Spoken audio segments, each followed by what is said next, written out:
Strategic Executive, Infrastructure, Water and Technical Services at the City of Windhoek. Good evening, sir, and welcome to Talk of the Nation. Good evening. It's great to be on the show.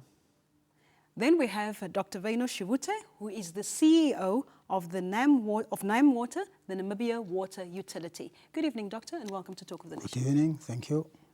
And then we have Mr. Abraham Nehemia, who is the Acting Permanent Secretary at the Ministry of Agriculture, Water and Forestry. Good evening, sir. Welcome to Talk of the Nation. Good evening. Good evening, viewers. Before we go any further, we'd now like to take a look at a region, specifically the Oshikoto region, where specifically a school is about to close due to the challenges they have with water supply at that specific school. Let's take a look at how this community is affected. The school principal, Agnes Amupolo, described the situation as worrying as the school does not even have water for the children to drink. Most children do not bath or wash their school uniforms for weeks. Amupolo is now forced to bring water every weekend from home so that children can use it for drinking and to wash their hands when they are at school. Amupolo also said the school has no toilets and teachers are relieving themselves in the nearby bushes, usually at night, to avoid being seen by the children. During the day, the only option is using buckets in their makeshift shacks.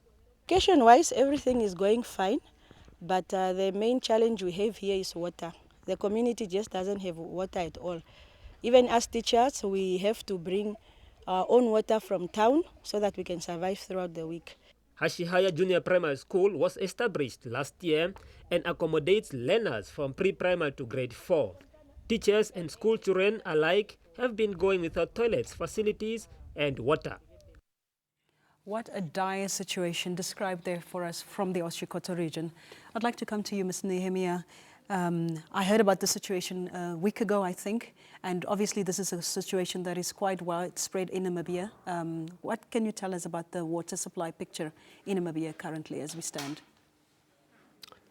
All right, the water availability in its natural state in Namibia is found in three major forms.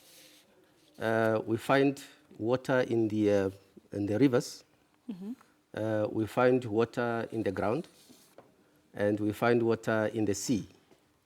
And it's actually the responsibility of the water suppliers to then obtain water from those sources and supply it to the growth centers, to the farmers, and to other users, including irrigation and industries.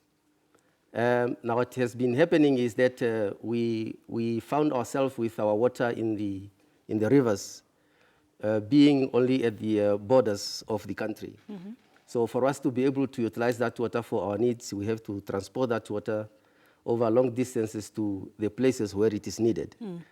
And we also have then the dams that were constructed over a number of years inland on our dry rivers, which then collect water during the rain season. And then we also put up then systems to supply water from those dams to a place where it's needed, like the city of Windhoek, where we get water from Bach and Swakoport and Matako dams. Yes. From the sea, definitely you can only take water from the sea through desalination.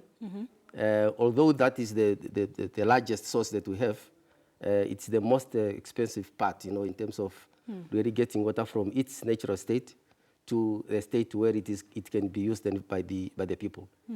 Now, what we have set up in the country in terms of the legal and policy framework, we have then established NAM Water, which is the parastatal responsible for the bulk water supply that supplies the water to the main centers. Yes. While then they also have then the NAM Water Act that regulates their activities. Yes. We have the local authorities like the city of Windhoek, who are regulated then by the Local Authority Act. But then they are the major clients of NAM Water. So they get water from NAM Water and they supply to the clients in the seats and other local authorities. Yes. Meanwhile, we then also have one part of the responsibility left with the ministry, which is then dealing with the rural communities. So the Directorate of Water Supply and Sanitation Coordination then take that responsibility of ensuring that water is supplied to people who are living in rural areas, like Oshikoto we're talking about. Yes. So they have that responsibility, and they are also in charge of the water supply and sanitation policy, which is then governing or guiding the operations of the water supply activities in the country. Can I interrupt you, sir? I just want to ask, where do all these stakeholders, where do they engage? Where do you organize yourselves together?